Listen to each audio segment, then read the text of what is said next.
Hi everyone. ఇప్పుడు నేను చేమదుంప పులుసు చూపించబోతున్నాను. దానికోసం ఏఎంసీలో మన 20 సెంటీమీటర్ హై తీసుకున్నాను అనమాట. ఒకసారి ఎలా చేయాలో చూసేస్తాం.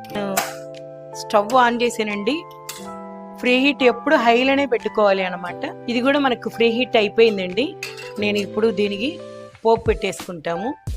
చూసారు కదా, చేమదుంపల పులుసు అన్నాను కదా. ఇది ఆయిల్ వేసుకున్నాను. ఇది ఆవాలు, మినపప్పు, శనగపప్పు ఉన్నాయండి, వేసేసుకుంటున్నాను. అలాగే జీలకర్ర వేసుకుంటున్నాను, పసుపు వేసుకుంటున్నాను. ఒక 2 ఎండుమిరపకాయలు పోపు వేసేస్తాం. దీనిలో మన తరిగిన ఉల్లిపాయ,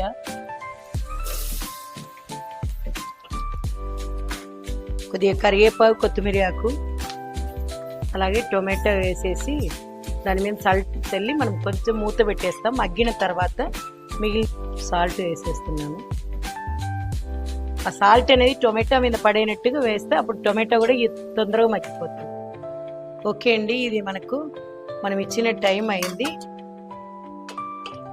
మగ్గిందనమాట. ఒకసారి ఇది కొద్దిగా ఇలాగ నలిపేసి, ఎప్పుడైనా ప్రతి కూరలో అండి టొమాటో పైకి సాల్ట్ వేసుకున్నాం అనుకోండి, చక్కగా అది మొత్తం పేస్ట్ అయిపోతాయి కాబట్టి పిల్లలు శుభ్రంగా తింటారు. లేకపోతే ఆ టొమాటోలు ఏరుతూ ఉంటారు, మనకు కూడా అలా కనిపిస్తూ అలాగుంటాయి కదా. అందుకని శుభ్రంగా నలిపేసేయండి. సాల్ట్ వేసేస్తాం. తరిగి పెట్టిన చేమదుప్పలు వేస్తున్నాను దీని లోపల. పులుసు వేస్తాము కాబట్టి కారం కూడా మంచిగా వేసుకున్నాను. అలాగే ఇది కొద్దిగా జీలకర్ర పౌడర్ అండి, కొద్దిగా ధనియా పౌడర్. మీకు ఎందుకు జీలకర్ర ధనియా పౌడర్ వేస్తున్నామంటే కూర కూడా మనకు చక్కగా మరీ నీళ్ళలాగా కనిపించకన్నా కొద్దిగా థిక్ గ్రేవీ కనిపిస్తుంది. చూడండి చక్కగా ఎంత బాగా మనకు అయ్యింది. మనకి ఇలా కావాలంటే కూడా కొద్దిగా మగ్గని చిక్క తినేసుకోవచ్చు అనమాట. అది ఒక్కొక్కరు కాకపోయినా ఆ పులిపు పడితే కానీ ఆ టేస్ట్ రాదు కాబట్టి చింతపండు గుజ్జు వేసేస్తున్నాం.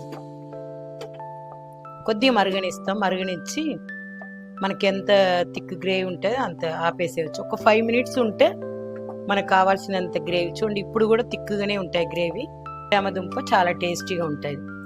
ఓకే అండి, మనకి నేను ఇచ్చిన టైం కూడా అయిపోయింది. నేను స్టవ్ కట్టేస్తున్నాను. చూసారా పులుసు ఎంత బాగా అయింది. ఏదైనా ఇదే కాదండి, ప్రతి వంట ఈజీగా చేసుకోవచ్చు. ఇలాగ అందరూ కూడా కుక్ చేసి ఎంజాయ్ చేయాలని ఇంతసేపు నేను వీడియో చేసి చూపిస్తున్నాను. ఇంత మంచి కుక్వేర్ ఇచ్చిన దానికి ఏఎంసీ చాలా థ్యాంక్స్. కస్టమర్ అయిన మీరు కానీ ప్రాస్పెక్టివ్ కస్టమర్ కానీ నా నంబర్కి ఫోన్ చేయండి, మీ ఫ్రీ డెమో ఇస్తాము.